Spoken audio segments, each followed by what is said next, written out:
Woody's Way update for March 2014. Woody's Way has been very successful. It has now been on Q103, Pure Radio, BBC Manchester Radio, Lancashire Telegraph, Stockport Express, Manchester Evening News, and online newspapers such as marketingstockport.co.uk and Mancunian Matters. Those articles have been written about Woody's Way and how we're fighting to keep children safe around dogs. If you would like a talk in your school, this is a free talk to all schools in Tameside and Stockport. We want to get this national and spread it across national newspapers and news. We also are aiming for our own TV programme, getting people to read dogs.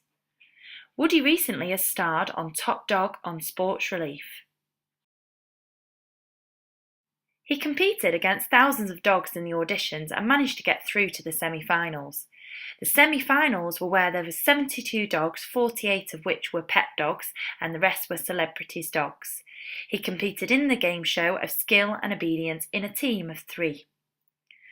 He did very well at his own game, which was try ball, where he had to target a ball down the 10-pin bowling alley and score the skittles. He then moved on to agility, which he showed a lot of control in and showed his true potential as an obedient dog. In the game show there was 3 categories: the professional category, the celebrity category and the pet dog category. Woody was representing Woody's Way as a professional dog in that category. He did very well and won his game on his show. We're in talk at the moment with The Breakfast Show to represent Woody's Way and get people nationally to be reading dogs. But firstly this week we went on BBC Manchester Radio, and here will be a short clip of our interview with Alison. Woody did very well and was very well behaved in the room, and there's pictures as well on our Facebook and our Twitter account. You can support his mission there.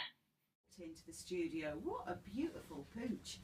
Good morning to you, Tracy Chapman. Good morning. You're not bad looking either. Thank you. You're the dog type, not the singing type, actually. Yes, I am. Tracy Yes. Chapman. Definitely can't sing. We are talking dogs this morning, and welcome to Woody as well. On a serious note, it is, would you believe it's a year since 14-year-old Jade Anderson.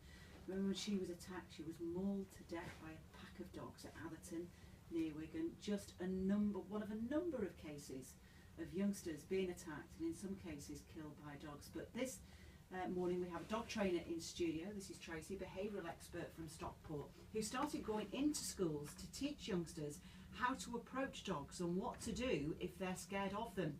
In fact, you reckon, don't you, Tracy Chapman, that there are signs, 8 of them, that you can read before a dog attacks? Yeah, so there's 8 calming signals that they give off, and then 4 aggression warnings are the last 4 that they give that people generally recognise once we've trained them. So there's 12 signs that we teach all the children and adults how to read. What I find quite surprising is the number of youngsters who will approach dogs, little kids, that they see a dog, it's woolly, it needs a stroke, and they just go straight up to it. And as a dog owner, and mine's a daft, mental, stupid whippet that wouldn't know how to attack, but it's surprising, isn't it, that parents don't tell sometimes the youngsters to be. I mean, even the adults. I mean, we've walked in today and 5 people have stroked him in the wrong way.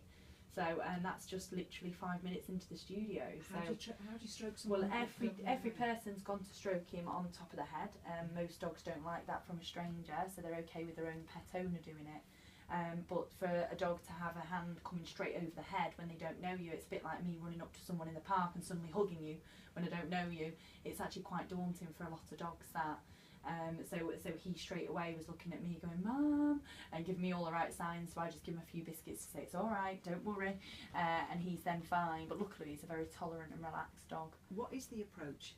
So the best areas to stroke are the chest and the side, and also give at least 3 steps away from the dog. Let the dog come to you. If they want to say hello, then they'll come to you. Don't ever go straight up to a dog and start stroking them straight away. They want to sniff and learn about you first. And do you do that holding out your hand business? And no, worst thing you can ever do. Really? That's happened with every single person today. Because if you can imagine, they're a lot smaller and it's a big giant coming towards them with this big hand extended towards their face. It's 5 sausages. So I would keep my hands down my side, and if they want to come and sniff my hands at the side of me, then they'll come to you. But in schools, I always let Woody make the decision of whether he wants to say hello. So nobody strokes him until after the talk. Once they've learnt all the signals, then I ask them if he comes to you, you can stroke him. If he doesn't, then obviously please leave him alone. Woody, I asked you whether he was a wire-haired pointer. Is that kind of dog? But he's not, is he? No, he's an Italian Spinoni. So there's they're not a very common breed in Britain, and there is only 6 main breeders for them. I didn't see some at Crufts the other day, but they're really big compared to Woody, because Woody's quite small for his breed. Presumably, for the job that you do now, he must be bomb-proof. Yeah, I mean, I own Academy for Dogs in Stockport, and we have 29,000 dogs on our books, so we do a lot of training. He socialises with packs of 250 dogs a week, so he's very well socialised and meets a lot of people coming in and out of the centre, because we have like a swimming pool and a training school and a creche and grooming parlour and basically everything under one roof. So he is always with me, and he meets all the people, all the children, all the dogs, so he's very well socialised. And how easy is it to teach people to be aware of dogs who are beginning to get worried and giving off the signals? Well, a lot of people after the talk, the teachers, the parents, the children, we've had so good feedback, and they've said they're going to treat their dogs completely different after the talk. Even just as simple, when you hug your dog, if they lick their nose, they're not actually liking the hug that you're giving them. And people don't realise that when they lick their nose that they're actually uncomfortable. He's now posing at the camera right now.